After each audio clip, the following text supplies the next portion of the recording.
Magkakaroon umano ng alitan ng mga tisoy at ang mga Pinoy na miyembro ng Philippine Ascals. Magkaroon kaya ito na epekto sa kanilang mga laro? Nakatutok si Dano Tingkungko. Kasabay ng pag-ani ng tagumpay ng mga bagong sports heroes ng bansa na Philippine Ascals sa mga bali-balitang alingas-ngas sa kanilang hanay. Nagkakatampuhan nga ba sa pagitan ng mga mestizo at purong Pinoy na Ascals? Kagabi sa programang State of the Nation with Jessica Soho, inamin ng Ascals striker na si Chiefy Caligdong na minsan nang nagkaroon ng issue sa pagitan ng mga tisoy at Pinoy na Ascal. Pero mabilis naman daw itong naresolba. Meron lang konting nagka-problema, so naayos naman. Saka madali naman pagpausapan yun. So, nag-team meeting kami sa manager namin kay Sir Dan Palami. So, yung mga problema na yun, mga konting bagay lang. So, ayaw ko rin kasi pabayaan yung mga local players kasi dati rin tagal ko na sa team. Ako na yung senior team. So, hindi dapat na mapakumbaba palagi yung Pinoy. Hindi ito ang unang beses na nagkaroon ng issue sa pagitan ng mga Ascals. Nandyan yan yung mga sinasabi natin ng mga critics na gano'n. Nandyan yan palagi. So kumbaga, nasa players na yun kung gusto nila magpa-distract, kung gusto nila mag-focus sa game. Kung kumbaga, kami dito, kami yung magtatrabaho, hindi naman sila eh. So kumbaga, yung resulta hindi lang para sa sarili namin, para sa bayan, di ba?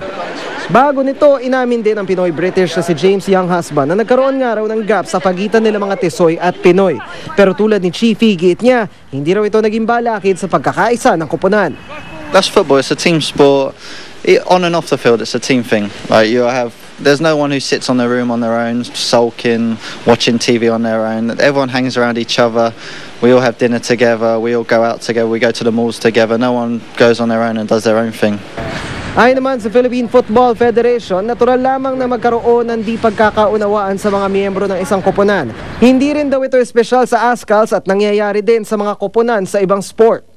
It's a competitive team, di ba? Sometimes for this team kasi they're driven by advancing, going deep into this World Cup. It's a dream for all of us. It's a dream for them. Parang you push each other, di ba? It's I recall if you recall even with the Chicago Bulls during their championship days, MJ would just really push his teammates to the point na nag-aaway sila, but they're driven by success more than anything, di ba? The great thing about this team is that it's not even wanting to achieve a win. It's more than that. They're playing for the country. They're playing for glory. It's reclaiming that football pride.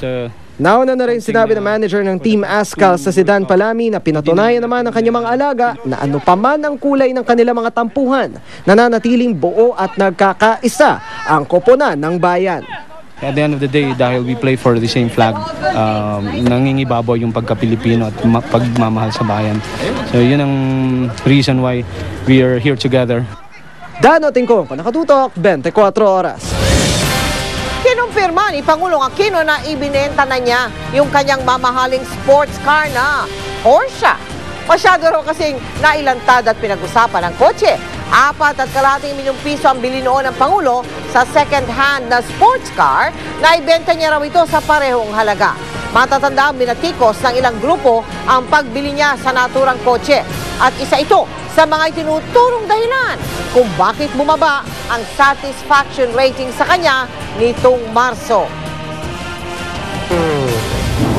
It was putting an unnecessary risk for the people who are guarding me in the PSG.